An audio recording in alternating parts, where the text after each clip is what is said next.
There's an interesting one. What? Xmas, that's right. Xmas, Xmas, and X marks the spot. The leopard has a spot. X marks the spot. And then you get into this, you get into the devil was Lucifer. That's a Latin word, lux, meaning light. Light bearer. And as a leader, the Latin for leader is dux. Il duce, the dukes. Now he's a king with a crown, that white horse, and that word for king is rex. Now if there's any good word that ends in X, I don't know what it is. You flex, the flux is a bloody flux in the Bible, and pax, Roman peace, pax, and you get jinx, hoax, and the people who take the mark of the beast receive a grievous sore. They can't get over the sore. They get a pox. And those things will come on down X, X, X, X, X, X, X, X, X. Yeah, that's integration. Those things go on and on and on. Xerox, an imitation.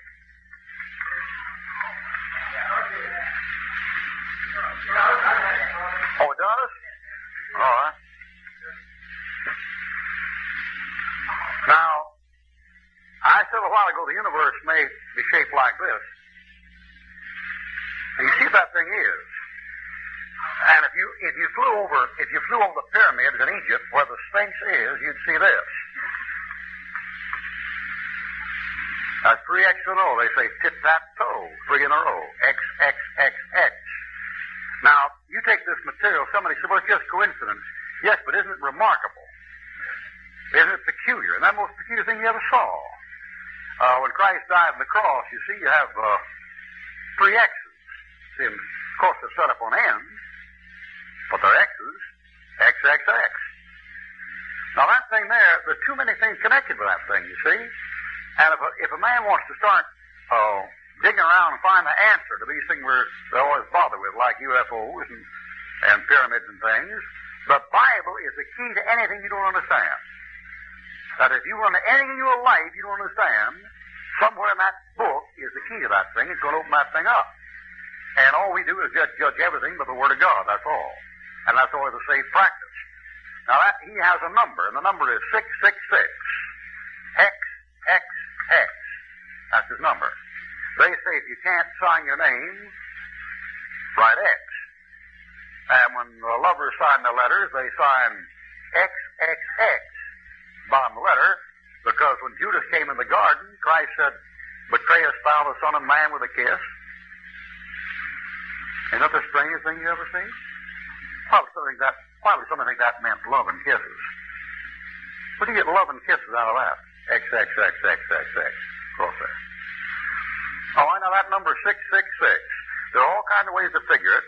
We have what we call Gematria, which means that every Jewish letter has a number equivalent, and every Hebrew letter has a number equivalent, and you can make all kinds of combinations out of them, get all kinds of answers, and you get that book, Mark of the Beast, you see most of them worked out.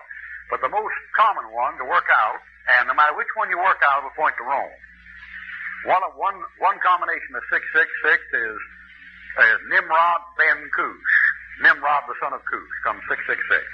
But he's a Hamite, North Africa. Latin church is a North African church. One of them is Vita El Duce for Mussolini. But he's a Roman Catholic in Rome. One of them is Kaiser Nero Caesar. But he's a Roman emperor. If brothers don't care, quit system use. Folks say, well, you can make them say anything. Yeah, you can, but they point to Rome every time you put them together. Now, the most common one is this inscription here, which the Pope has on his tira, his diadem, and which I thought had been taken off, and I read recently it had not been taken off. It was still there. And that says, Vicarius Filii in Latin. And this U here is a V, because the old Latin letters don't have a U. It doesn't bend. It's just another V. Did you ever go by a library where it said this on it? Public library. It's got that V for a U.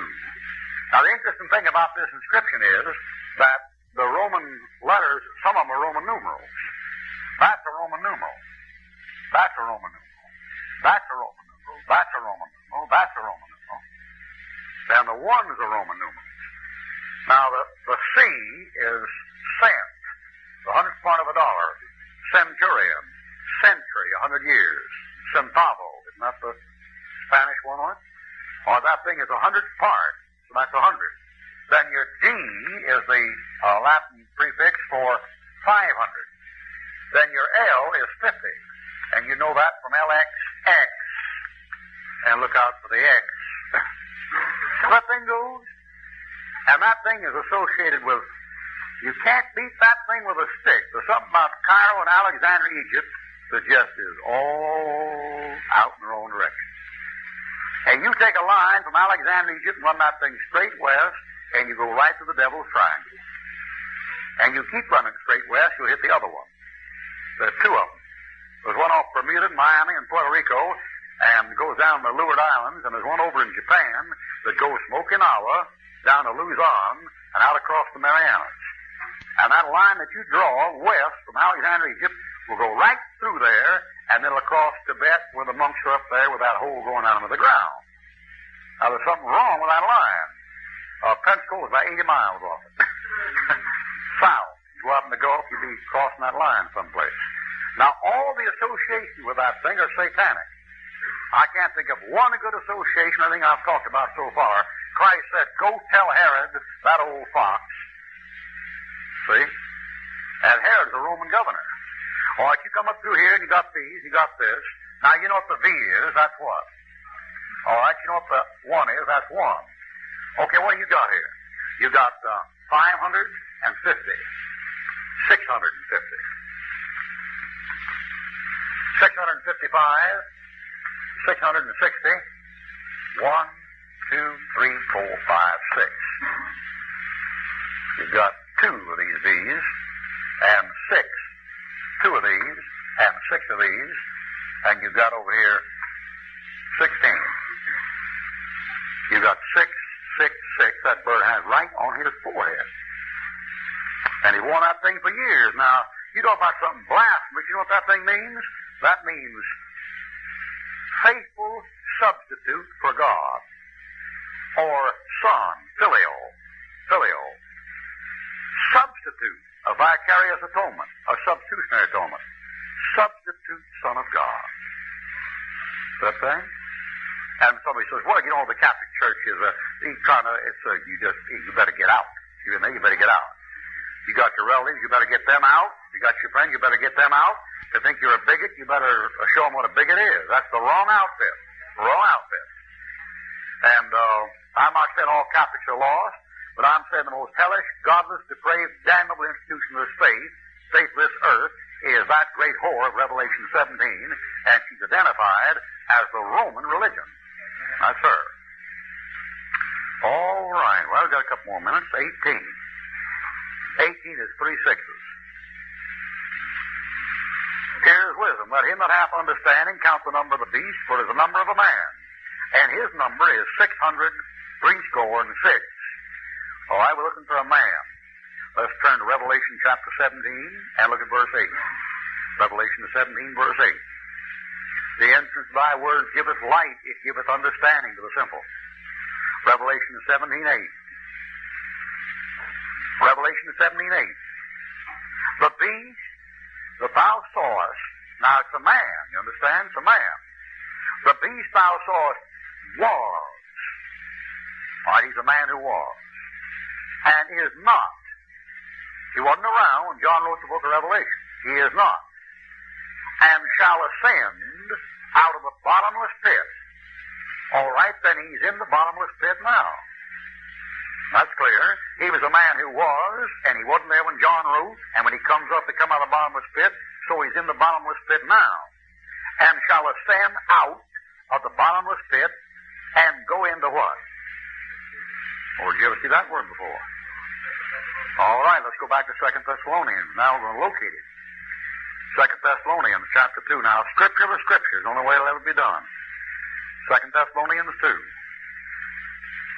Now, I know you've had these things before, but you know yourself how fast we go in these courses.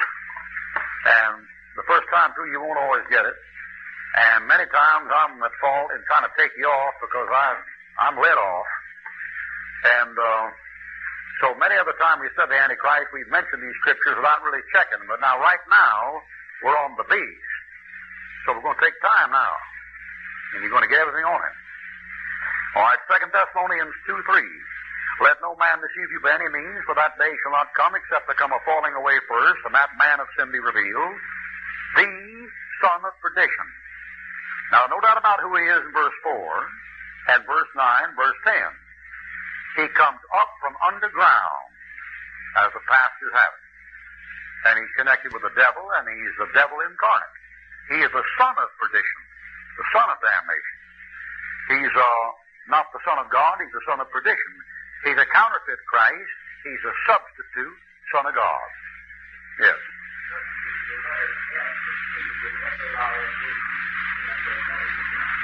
Substitute what?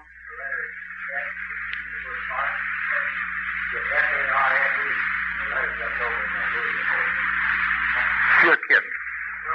Yeah, you sure do, don't you? Oh, no, but you got to change that one. Well, I don't know whether you can do that or not. Yeah. Oh, boy. Y'all working at it. All right, John 17. John 17:12. John 17:12. John 17:12. Christ praying.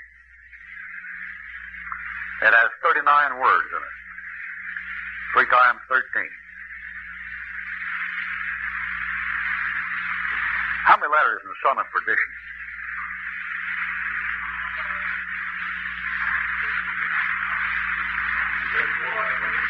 How many? 14. Oh, I'm just checking. John 17:12. While I was with them in the world, I kept them in thy name.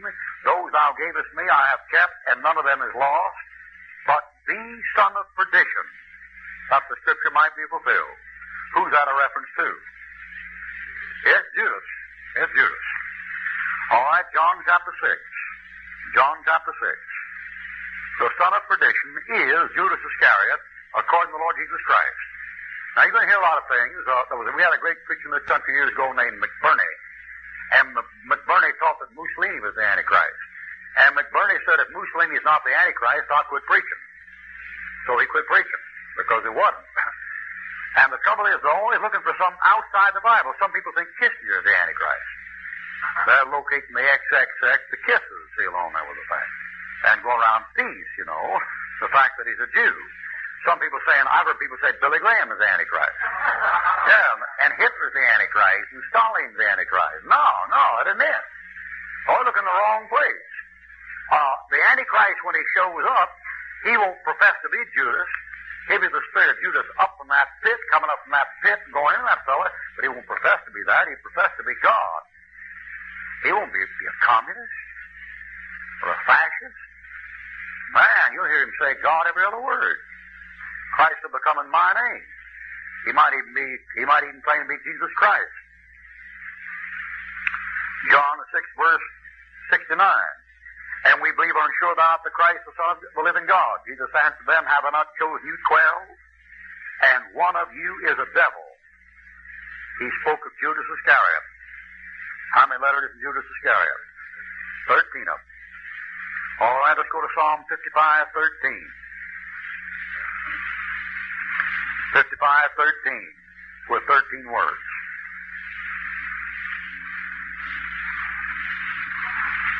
Psalm 55:13 with 13 words. A reference to Judas.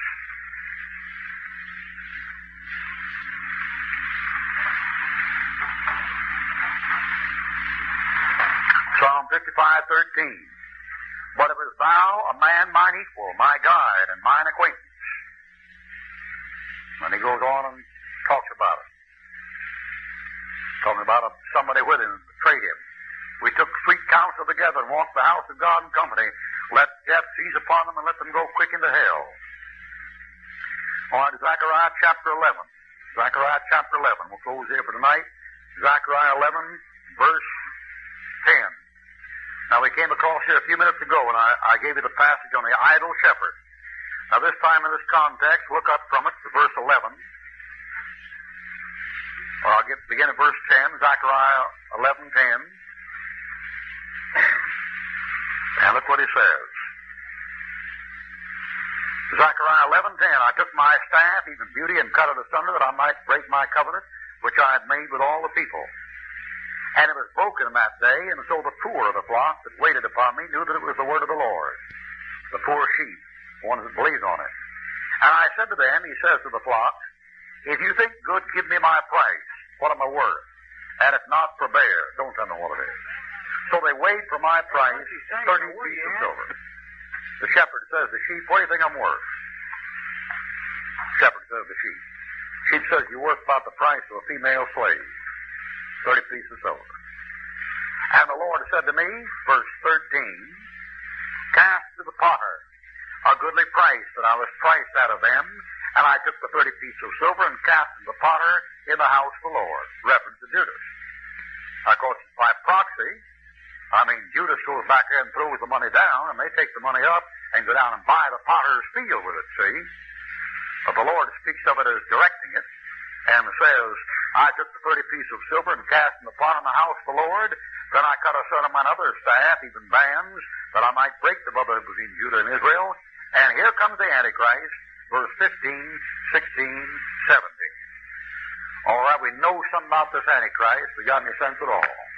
We know, number one, he's underground, unless he's already come up. If he comes up, he'll come out from underground. Number two, when he comes up, he'll be connected with the Roman Catholic Church when he comes up. Number three, his letter is X. That's his letter.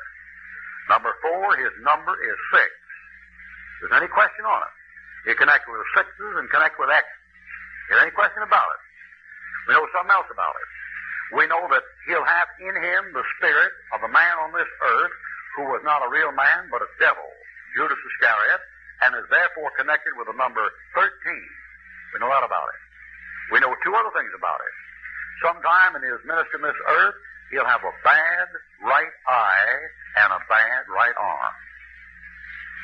Now, we'll get the rest of the tales next time, about 150. Well, I'll write them out for you next time, brother. We'll begin to write them out in the list. There are 18 types of Antichrist in the Bible. 18 of them.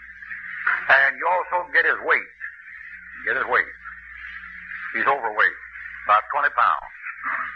And as the world moves toward that Antichrist, and this time draws nigh, you'll see all the antitypes showing up ahead of time. Question.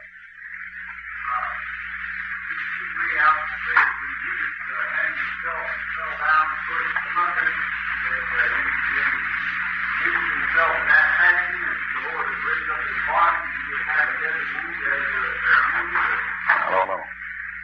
That's wild. And as that thing comes on, what you're going to see now. You're going to see, number one, great leaders that are assassinated, and then somebody thinks they came back to life. Kennedy will have to be Japheth. Martin Luther King will have to be Ham. Now he's a Shemite. Next man get his head blown off, the Shemite. I don't know who he'll be. Well, I don't know how much about it. Kissinger's a Shemite. Next man gets his head blown off, a Shemite. And every time one of those fellows gets killed, there'll be talk and rumors about them still being alive, or coming back to life, or it didn't really kill them. Now, the one other thing, those wounds, most of them, will have to be in the head. Genesis 3:15. Or the next thing he's going to see is fellows with one eye showing up. Or Popeye. Or Mushadam with one eye showing up. And perhaps a black spot on the eye. And the next thing you're going to see is world leaders with bad arms. And there'll be Napoleon, who keeps it in here, this way. It'll be Kaiser Wilhelm, who keeps it behind him, this way, because it shrivels. And it'll be Adolf, who holds him this way in front of him when he walks, because this one shakes. See? And all those things that you see coming up, all the people on TV now watching the triangle and UFOs, and the devil is setting the stage. And he will make his grand entrance until everybody is thoroughly ready to believe that the Bible is right and he's right, but where he contradicts the Bible, he's right. That's how she's done. Yeah. Had a badge over his eye. Yes, sir. Where are you reading right now? I'll break my covenant? I don't think so. That's the same one in Revelation, or in Daniel you're talking about. No, in Daniel, the Antichrist breaks a covenant. That's God breaking a covenant. All right, that's all. Good night. All right, Revelation chapter 11, verse 7. Now, we finally got those two witnesses down. I trust you got them down where you know who they are. Yeah, Enoch and Joe Smith. All right, Revelation 11, verse 7. And when they shall have finished their testimony, the beast that ascendeth out of the bottomless pit shall make war against them and shall overcome them and kill them. All right, so the beast that comes up out of the bottomless pit, one, is in that pit. And number two, he is an individual. The beast that ascends out of the bottomless pit. So I come, yes. The center of the earth? Probably not. All right, Revelation 13:18 on the beast. Revelation 13:18 on the beast. Here is wisdom, let him that hath understanding count the number of the beast, for it is the number of a man. All right, that beast then in Revelation chapter 11, verse 7 is a man, as he stands. Did we run reference on this last time? We run to 2 Thessalonians. We run Revelation 9. You got John 6 on it? Yes. Sir?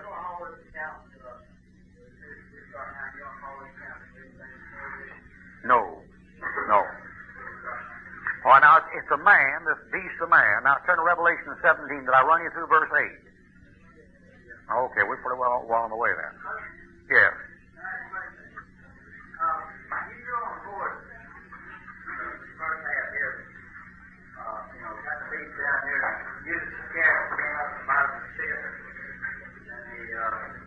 The devil comes out and goes into it and gives life to the beast. Remember that? Yep. Well, where did he get killed at?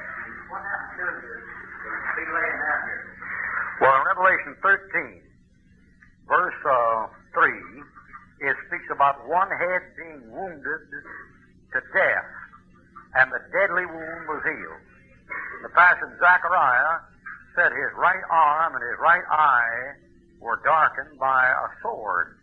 The sword should be upon his right arm, his right eye. He's hit with a sword. All right, now, if we've covered that much of it, let's go to Revelation 13:1. And notice the beast is not only a man. We've identified a man, but also a kingdom.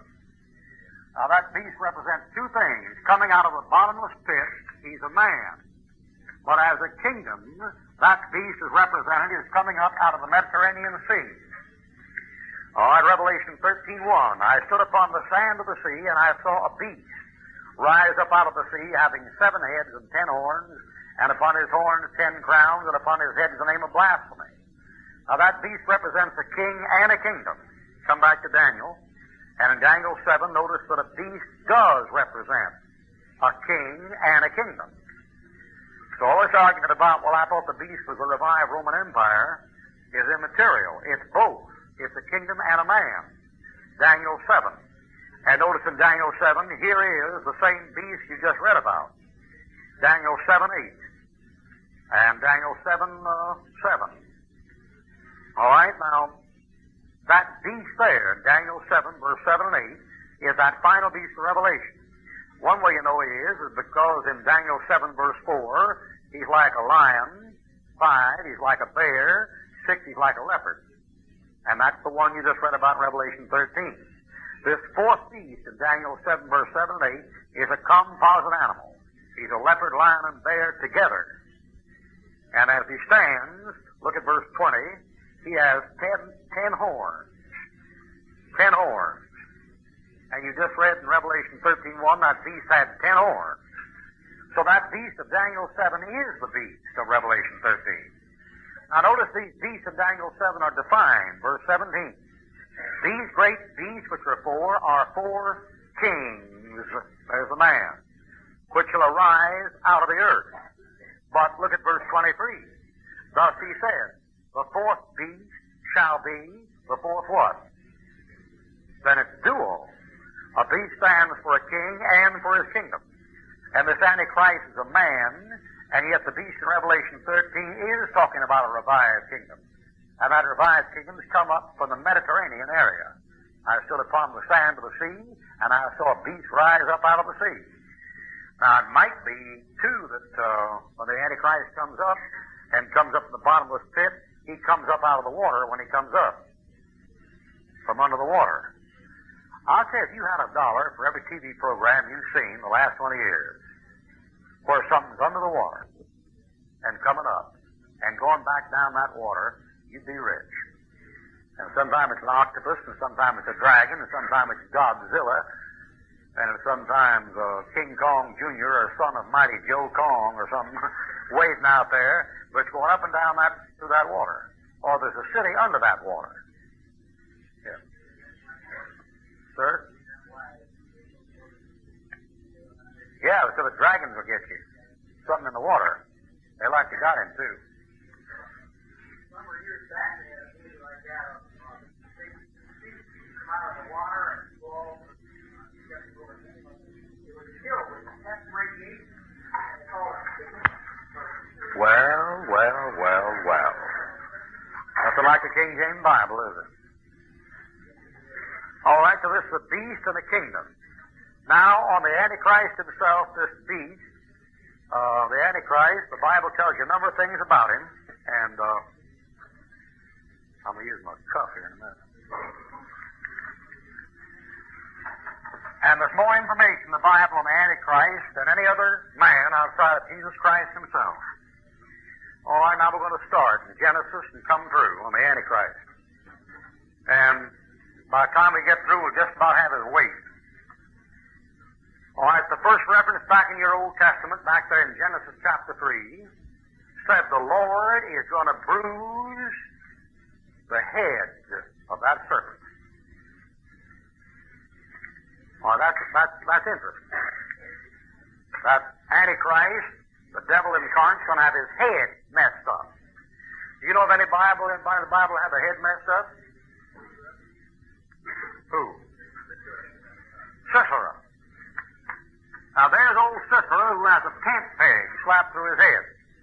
Did you ever read Judges 5 where Sisera is killed? In Judges 5, the whole chapter in the second advent of Christ. The stars in their courses fought against Sisera. The kings came and fought at Tanakh, at the waters of Megiddo, Armageddon. The stars in their courses fought against Sisera. Speak ye that ride a white asses, he that sits in judgment, these that walk by the way, talking about the Advent. That river, that mighty river Kishon, swept them away, O my soul, thou hast trodden down strength. And all that stuff in Judges 5 is on the battle of Armageddon, where somebody from heaven fights against someone in the ground, and the man who gets killed in the ground gets a tent peg slapped through his head. Then Sisera is a type of the Antichrist. Question.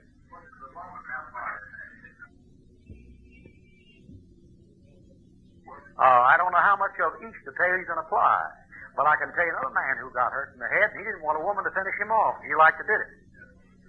All right, there's his next type. Abimelech. Abimelech was a judge that took over Israel, and when he got killed, he had a millstone dropped on his head by a woman, and he said, slay me lest they come and say a woman did it. Now, I don't know. I haven't got all the details located, but Deborah in Judges 5 said, then I, Deborah, arose a mother in Israel. And the type of that is Mayor? Was that what's the name?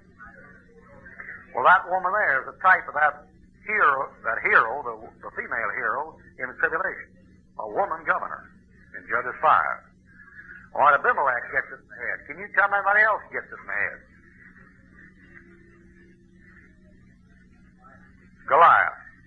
All right, the Bible says there were giants on the earth in those days, referring to the sons of God in Genesis, that are connected with the devil.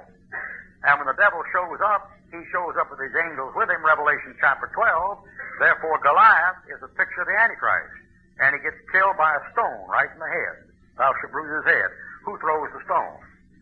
What's David a type of? Now, you see that thing? I don't care where you pick up that Bible, you read the Second Advent, Second Advent, Second Advent, Second Advent. And there's more in the Bible in the Second Advent in the Old Testament than there is in the New Testament. Most in the New Testament, in the Second Advent, 22 chapters in the book of Revelation. There are more chapters in the book of Psalm, the Second Advent, than there is in the book of Revelation. There are more 22 chapters in the book of Psalm. All right, you take Goliath, gets that stone in the head. When he gets that stone in the head, the Lord clues you in on something else, because you're told that old Goliath has a spear, and that spear's head is made out of iron. You're told that. Which matches those iron men and those iron toes over there in Daniel chapter 2. So there's some connection there. Behemoth has bones like bars of iron. He that made him can make his sword approach unto him. Yeah, type the smiting stone. All right. Now there are some of them. There might be some more, but those there are real clear. And those are all types of Antichrist.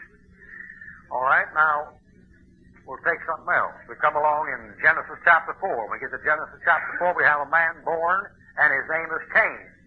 And he says, I have gotten a man from the Lord. But 1 John chapter 2 says, and not who was as Cain, who was of that wicked one, and slew his brother. Therefore, Cain is the seed of the serpent. Because in Genesis 3:15, he said to the woman, he said, I put enmity between thy seed of the serpent, and her seed. And thou shalt bruise his heel. It shall bruise thy head, but thou shalt bruise his heel. All right, he said to the woman, I'll put enmity between thy seed and the seed of the serpent.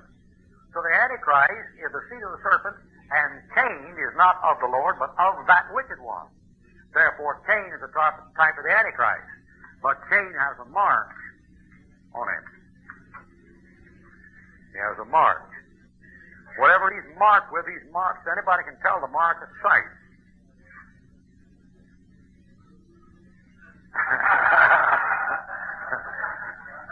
And he's a fugitive and he's a vagabond. Who does he kill? What's Abel a type of? Well, it's Cain type Antichrist. All right, the Lord sets a mark on Cain, lest anybody finding him should kill him.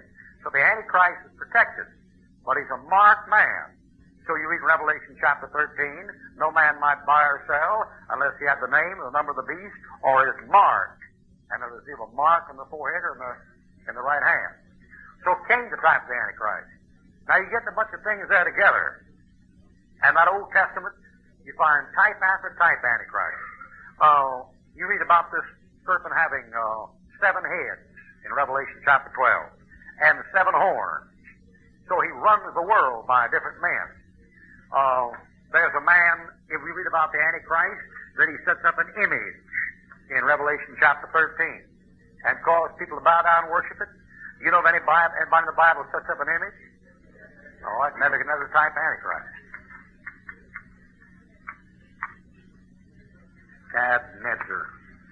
Nebuchadnezzar sets up an image. The Antichrist is called the idol shepherd, I-D-O-L. The Antichrist in Revelation chapter 12, you're getting ready to read, persecutes Israel, the woman, and tries to wipe out the Jews. Can you give me a man in the Bible that sought to persecute Israel and wipe out the Jews? Pharaoh. I heard another one. What was it? Haman. Haman, why, Esther says the adversary is this wicked Haman. The adversary. Then Pharaoh is a type of Antichrist. What kind of race does Pharaoh belong to? That's something peculiar, isn't it? Did you know Haman is called the Agagite? He came from Agag. You know who Agag was king of? He was king of the Amalekites that God told Saul to kill in 1 Samuel chapter 15. The Amalekites come from the half-breed wife of Abraham, the other concubine, Keturah, that bunch. That one there has Hamitic blood. This one here has Hamitic blood. What was Goliath? He's a Hamite. He's a Philistine. Now, the mark on Cain is probably black. So you can't, not much way you can avoid the thing forever.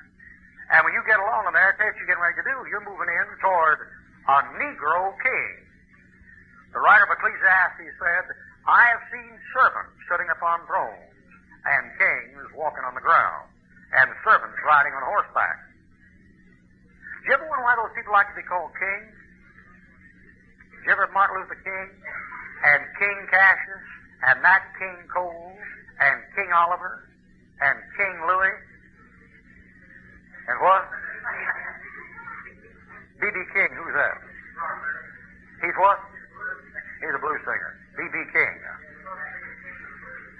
Yeah, always king of something. All right, you got Pharaoh trying to keep out the Jews. What? Balaam? Balaam won't do good because Balaam is a false prophet. But Balaam was a false prophet for what king? Balak. Then Balak is a type of the Antichrist because he has a false prophet like the Antichrist has, and he seeks to wipe out the Jews. What's Balak king of? Moab. Where do the Moabites come from? Half-breed daughters of Lot by an Egyptian wife. There's no way on the world you can avoid that thing.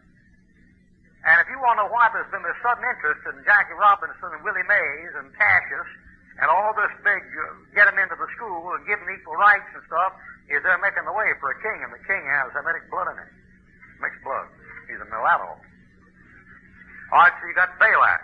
Now, there are others. For example, in 2 Samuel chapter 18, 3 times 6, at verse 18, 3 times 6, there's a fellow hung up on a tree. And that fellow who's hung up on a tree kisses folks. And Judas, you identified last time, betrayed the Son of a Man with a kiss. What's his name? Absalom. Absalom means father of peace. Ab-Shalom. Father of peace.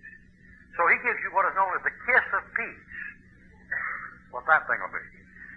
And he's a hippie. He's long-haired. So what you're getting ready for is a composite man. What you're preparing for is a man that looks like a woman and who's a composite. He's white, Japheth, and he's Oriental, Shemitic, and he's colored, Hamitic. He's an integrated man. He's a leopard.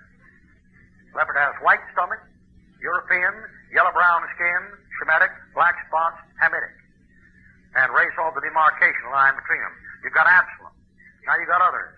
You have in the Bible a king who tried to wipe out the Jews, and the angel of the Lord killed him and all his troops.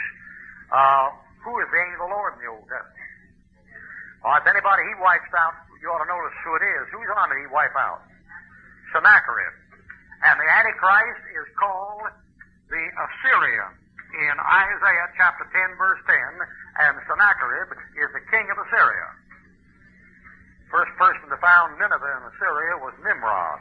Yeah?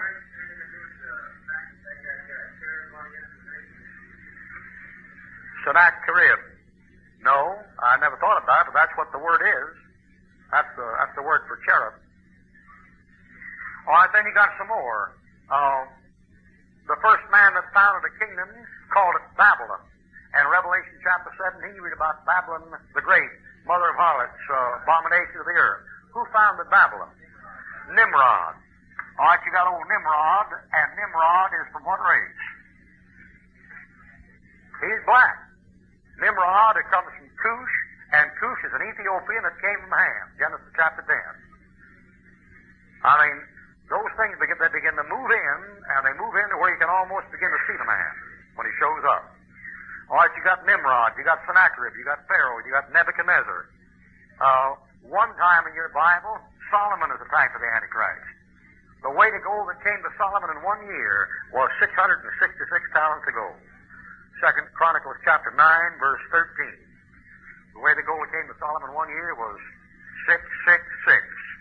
I've got 1, 2, 3, 4, 5, 6, 7, 8, 9, 10, 11, 12 types of Antichrist. And there's 6 more. Saul. What does Saul do? Saul goes after David to kill him. What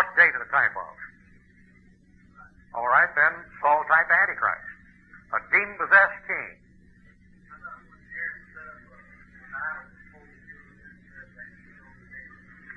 Well, it wouldn't make Aaron type Antichrist, because if he was to be type anything, he'd be type of a false prophet.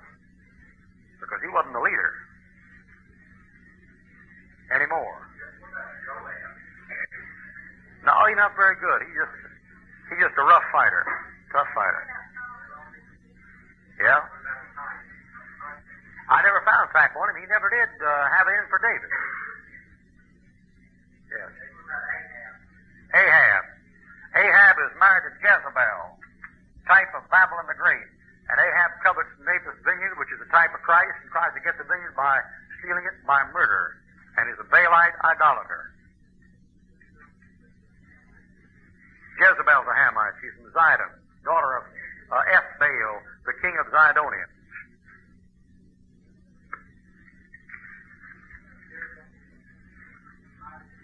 Jeroboam. Jeroboam is pretty good. Jeroboam puts up a golden calf like Aaron, but he is king, and he causes Israel to sin. It says 13 times he caused Israel to sin. All right, I've got Nabal, who's out after David, and his Abigail interceded for David, and I have Herod, Roman governor. He got up and gave an oration, and they said it's the voice of God, and the angel of the Lord smote him. Type the Antichrist, lifting up his voice against them that dwell in heaven. Dog the Edomite. I don't know. Yeah, of course, he was a minor. He did it under Saul's orders. Saul commanded the troops to do it, and they didn't do it, so Dog the Edomite did it. Well, 1, 2, 3, 4, 5, 6, 7, 8, 9, 10, 11, 12, 13, 14, 15, 16, 17. I got 18. Now, there might be some more. Well, I've counted Judas Iscariot as the Antichrist, at least when he comes up. Ishmael? No, he pictures somebody born after the flesh, according to Galatians 4, and not the Antichrist himself. But you study the lives of these fellows here. The Antichrist is going to be a giant. He's going to be a big man. He's going to be connected with iron for a metal. He's going to curse Israel and try to get rid of the Jews. He's going to die by a smiting stone that comes from God. A woman's going to have something to do with his death, or something to do with his betrayal, as in here. When he's put out, his head is bruised, going to the temple, and at the time he's killed, the Battle of Armageddon has taken place. He has a mark. It's a black mark that you receive on your forehead or your hand. He sets up an image, and he'll kill you if you don't bow down and worship the image. He'll seek to wipe out the Jew and get rid of the Jewish race by killing all the males and integrating the females. He'll seek to betray the Jew and get power to kill out all the Jews in the kingdom. And as a type of Christ or imitation Christ, he connected with a hanging. Judas hangs. Herod, he'll give an oration. He'll get up and speak and open his mouth with a great voice and speak against those that dwell in heaven, and the angel of the Lord will kill him. He's connected with rebellion. The word Nimrod means rebel. The word Nimmer means panther or leopard. He's connected with a black cat, and he's connected with the Negro race. He's out to wipe out the Jew and try to curse him. He comes in peaceably and obtains the kingdom peaceably by flatteries. He puts the Jews under extreme oppression and becomes demon-possessed. He covets the ground that belongs to God, and the Lord has to kill him. His hosts are all wiped out at one time at the Battle of Armageddon. He multiplies riches and wives to himself, and he causes Israel to sin and sets up a golden image, plus the rest of it. No, but I was just looking at the list, and I needed another one, because that thing there was not the name of a man, but the genealogy of Haman. So Caesar would give you now a full 18. I just wondered something. Pharaoh killed a bunch of babies. Herod killed a bunch of babies. And in Revelation 12, the dragon stands in front of a woman. Delivers a man child. Well, yeah, then you know that's sure. That's sure proof. That shows the tribulation. He'll have something to do with infanticide, killing children, killing babies. He sure will. Woe be to them with against such a child in those days. Yeah. I never thought about the connection, but that connects. Yes. Oh, it might, but it's probably much stronger than that, because Pharaoh's method is wait for the child to be born and then drown it, and Herod's method is wait for the child to be born and then kill it.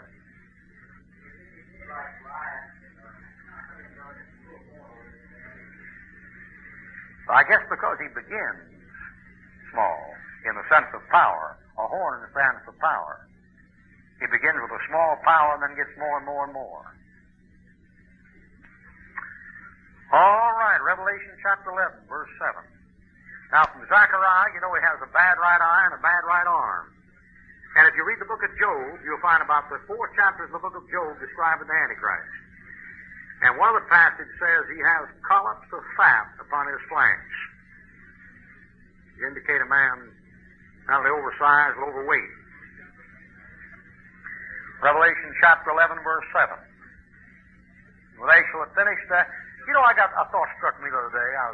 They strike me all the time. Most of them bounce off. But a thought struck me the other day. I got thinking about it. I was thinking about this expression, black is beautiful.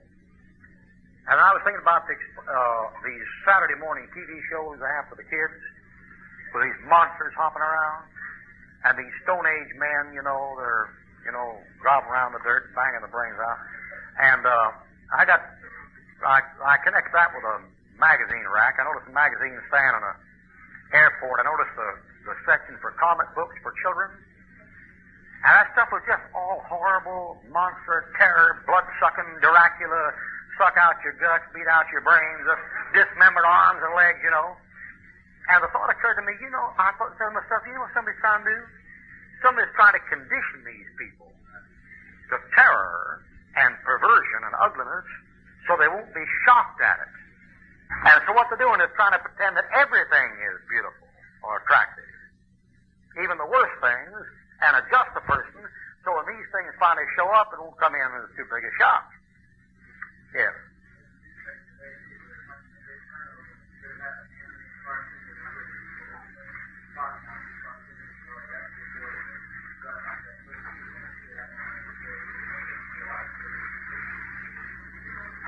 They're getting you ready.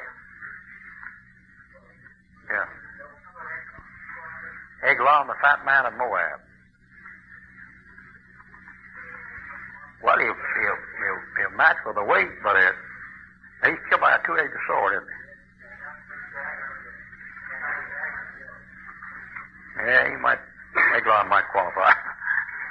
All right, Revelation 11:7. When they shall have finished their testimony, the beast that ascendeth out of the bottomless pit, then he's down there now.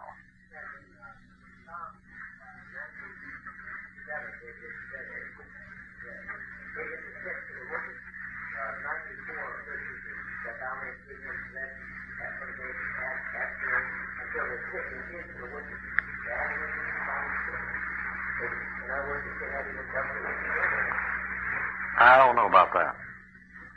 Because in this passage here in Revelation 17, the Antichrist is spoken of as being in there now. That bottomless pit is shaped like a donut or an inner tube in the middle of the earth. So it has no bottom, it's all sides. It's literal. It literally has no bottom. And that thing evidently is in the heart of the earth shaped like an inner tube with no side, no bottom to it, just sides. And what these fellows should be looking for in their UFOs is not extraterrestrial visitors, but intraterrestrial visitors. In fact, when this stuff shows up, the only thing that comes down from heaven is the devil and his angels. The angels are not little. They pass off for normal men every time they show up in the Bible. Their average height, maybe 5'8" to 6'2". They don't fool anybody for little men. So the thing that comes down are angels and the devil. But what comes up from the bottom can be almost anything. Yes.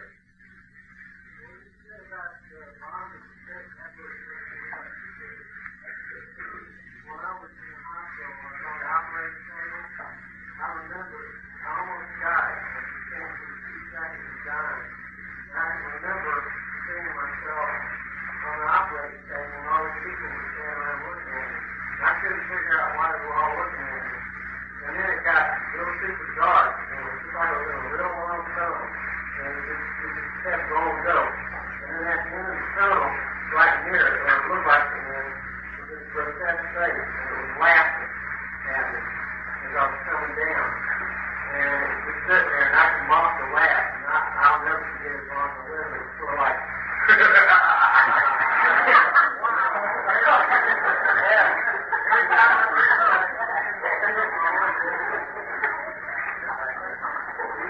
Yeah, man, I guess that sets your hair. You weren't saved then? Yeah. Well, yeah.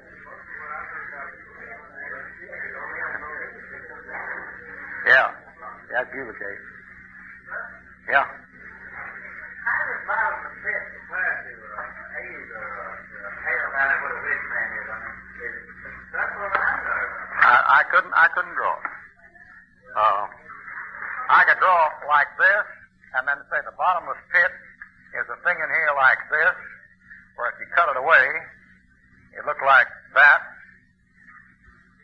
and that thing there would have to be something separate from paradise, Abraham's bosom, because there's a great gulf was between them. See, so you've got to get Abraham. You get a thing like this.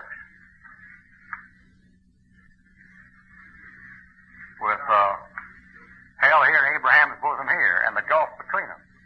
But then as to where this gulf goes, whether it goes down the center or whether it joins this, I don't know. That's all this. I don't know.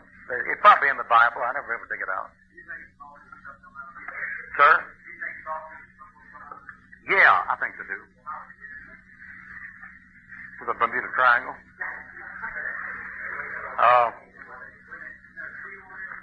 Yeah, he said the angel had the key to the bottomless pit. I'm not sure if those things that come up out of there right now are coming from the bottomless pit, but they're coming from down in there somewhere. Now, I figure this way. They can't be demons. I'll tell you why they can't be demons. Because the maniac of Gadara had 1,000 in him. Whatever devils or demons are, plural, unclean spirits, they're so small you can get 1,000 of them in you. Now, those aren't the little men that got in UFOs. So whatever those things are that are devils or demons, they have wings. They fly. Ecclesiastes chapter 10, Revelation chapter 17, Matthew chapter 13.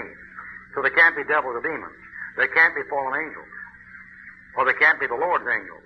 Because no angel is as stupid as those UFO occupants are. For example, no angel would ever come down and say, where's your water supply? Or where's your electrical supply? Furthermore, no angel would come down to get any electrical supply. And furthermore, no angel would come down would play this hit and run, look in the farm window and run out and shoot them when the dogs bark and all that stuff.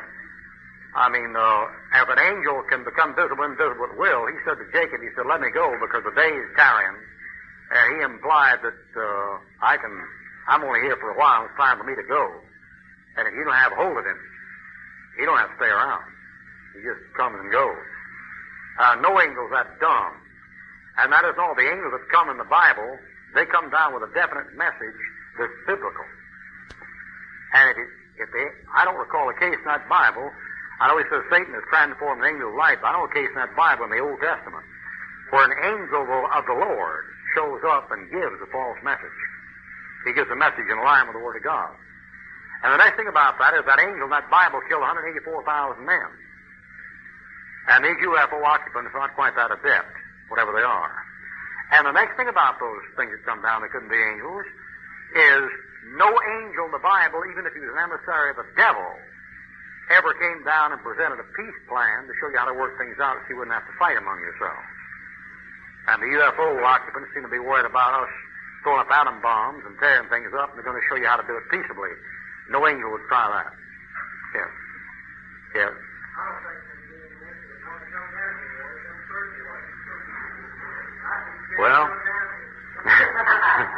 Well, he wouldn't have left his first estate and wanted to cohabitate with daughters of men, Genesis 6. In which case he'd need blood. But he wouldn't have to go about getting to where these things are going about getting it. Yeah.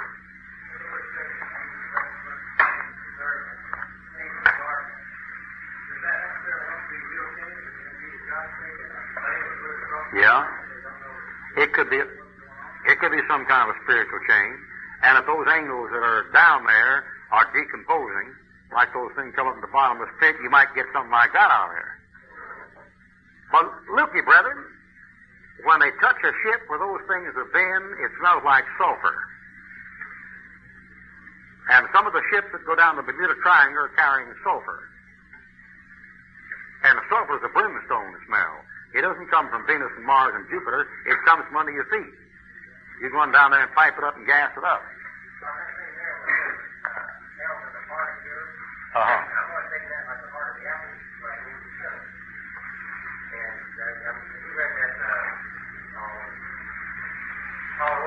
Yeah.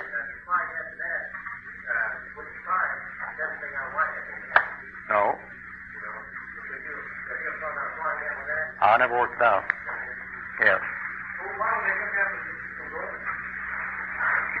Well, evidently they can't. The only beings that can reproduce have blood in them, and angels don't have blood, so they can reproduce. Yeah.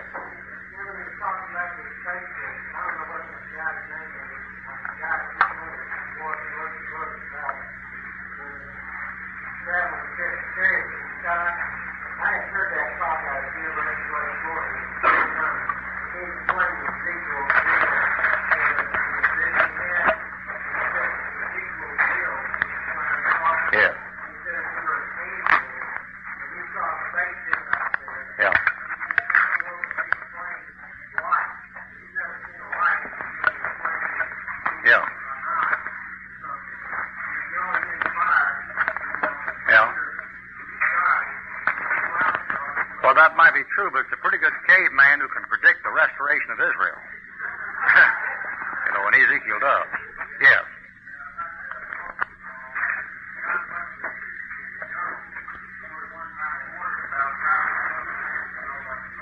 Yes. I bet my money on what's under my feet.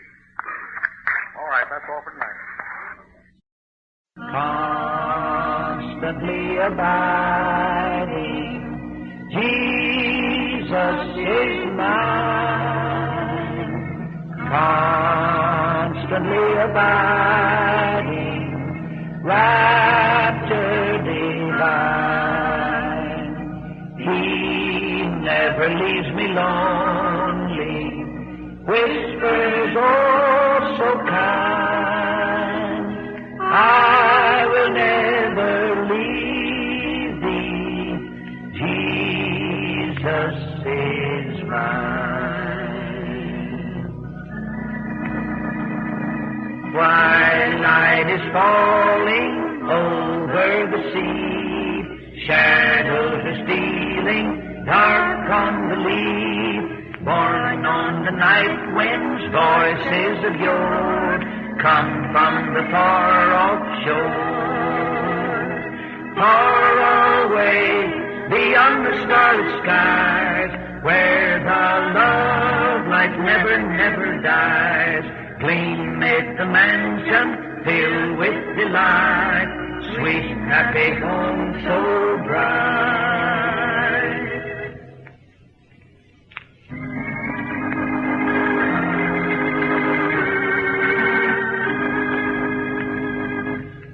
Be not dismayed, whatever betide, God will take care of you. Beneath His wings of love abide, God will take care of you. God will take care of you through every day or all the way. He will take care of you. God will take care of you.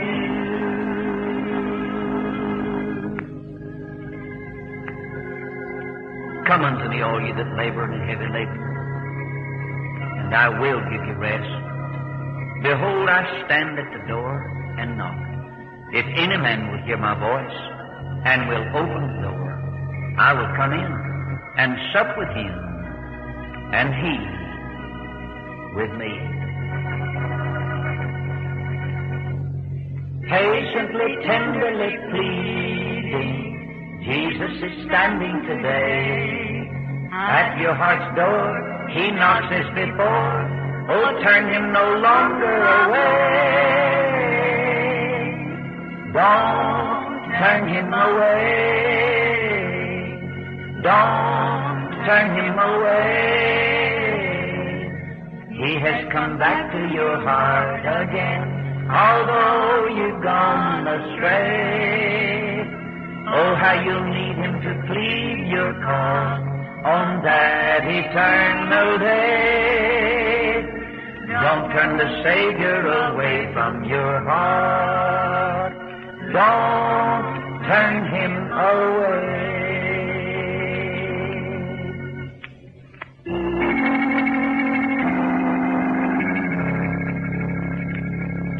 Dark the sin that soiled man's nature, long the distance that he fell, far removed from hope and heaven, near to deep despair and hell.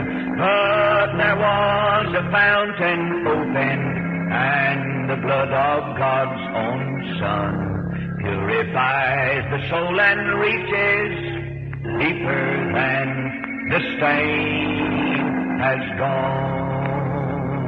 Conscious of that deep pollution, sinners wander in the night. Even though the shepherd's calling, still they fear to face the light. This the tender consolation that should melt the heart of stone.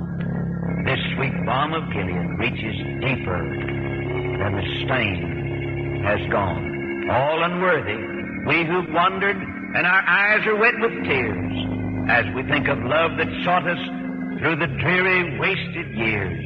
Yet we walk the holy highway for the pure, the blood-washed alone, knowing Calvary's fountain reaches deeper than the stain has gone.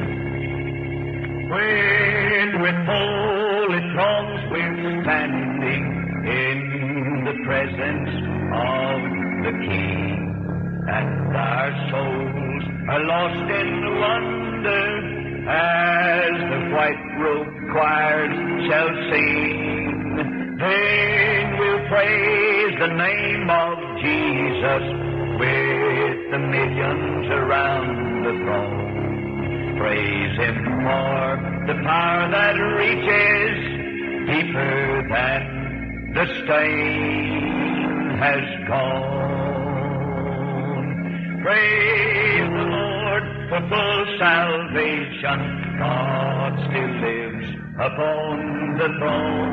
And I know the blood still reaches deeper than the stain has gone.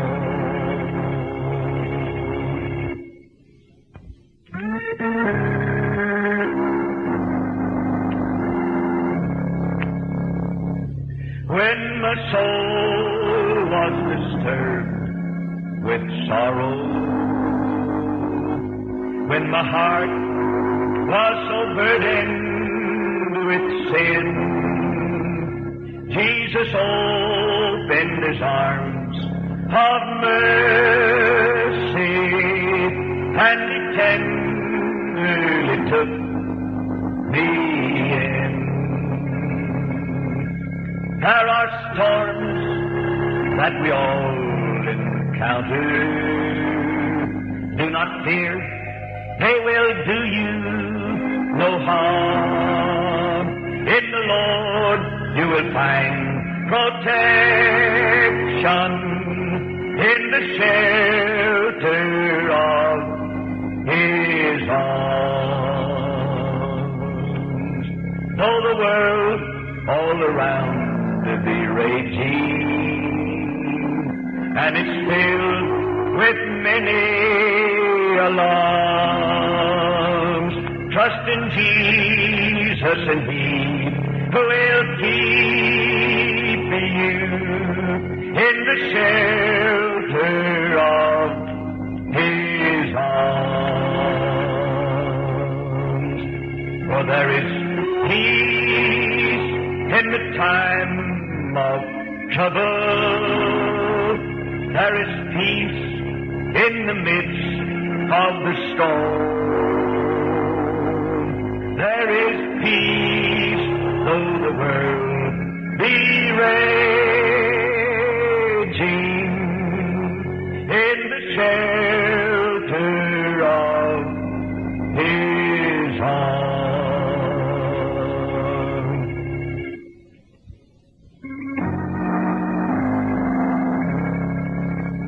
We're floating down the stream of time.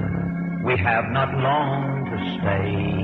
The stormy clouds of darkness will turn to brightest day. Then let us all take courage, for we're not left alone. The lifeboat soon is coming to gather the jewels home. Sometimes we felt discouraged and thought it all in vain for us to live a Christian life and walk in Jesus' name. But then we heard the Master say, I'll lend you a helping hand. If you'll only trust me, I'll guide you to that land. The lifeboat soon is coming, by faith I now can see, as she sweeps through the waters to rescue you and me, and land us safely in the port with friends we love so dear. Get ready, cries the captain, oh look, she is almost here. Then cheer my comrades, cheer, our trials will soon be o'er. Our loved ones we will meet upon the golden shore. We're pilgrims and we're strangers here. We're seeking a city to come. The lifeboat soon is coming to gather the jewels home.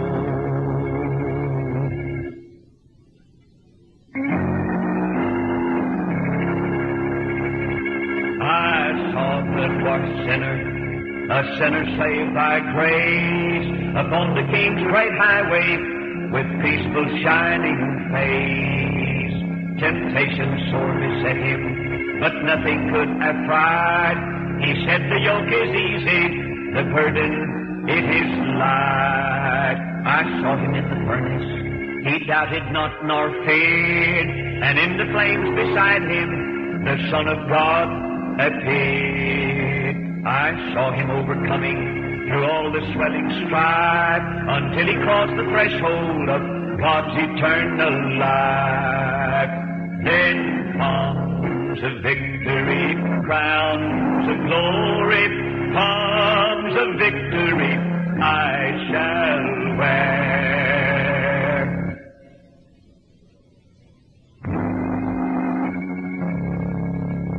He giveth more grace when the burdens grow greater. He sendeth more strength when the labors increase. To added affliction, He addeth His mercy.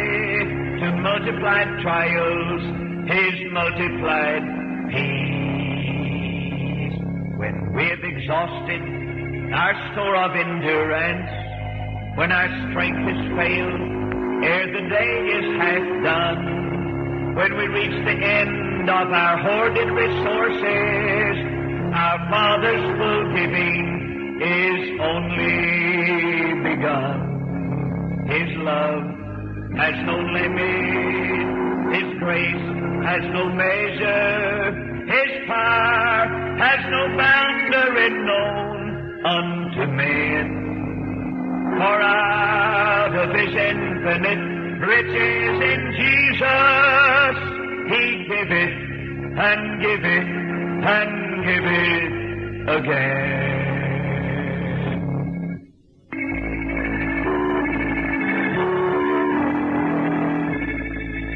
You took the hand of Jesus, stepped out upon His promise, yet it seems you have trusted in vain. The answer you had prayed for, it's on its way and paid for. Hold on a little longer. Hold on.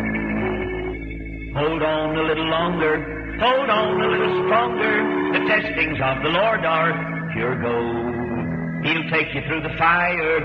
He'll burn out the dross and mire. Hold on a little longer. Hold on. You're watching for His coming. You're wondering why He's waiting. Hold on a little longer. hold on. Those clouds will soon be bursting, the Son of God descending. Hold on a little longer, hold on. Hold on, pray on, hold on a little longer, hold on, hold on, believe on, hold on a little longer, hold on.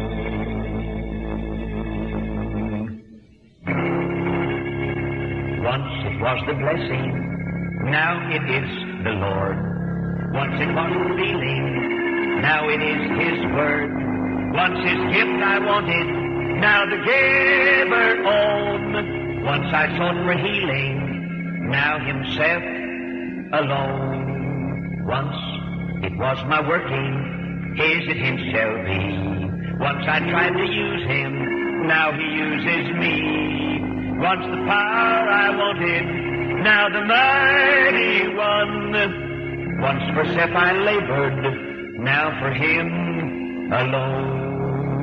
Once I hoped in Jesus, now I know He's mine. Once my lamps were dying, now they brightly shine. Once for death I waited, now His coming hail. And my hopes are anchored, safe within the veil. All in all is Jesus, Jesus would I sing. Everything in Jesus, and Jesus everything.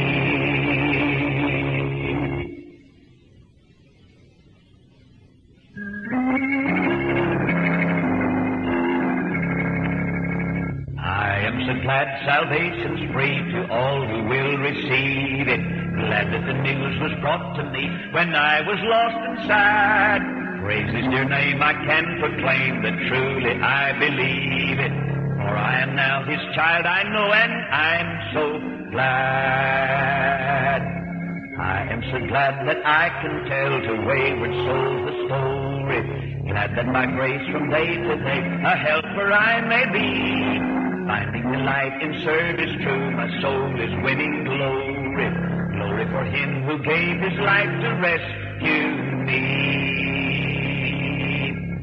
I am so glad that all my heart to Jesus I have given. Glad that an eventide my soul true sheaves to Him may bring. I will be true until with all the happy throng up in heaven. Sweeter and nobler praise I give to Christ my King. Glory, honor be to His name forever. Never a greater friend the sinful race has had. Love Him and praise Him, Jesus the matchless Savior. He has redeemed the soul of mine, and I'm so glad.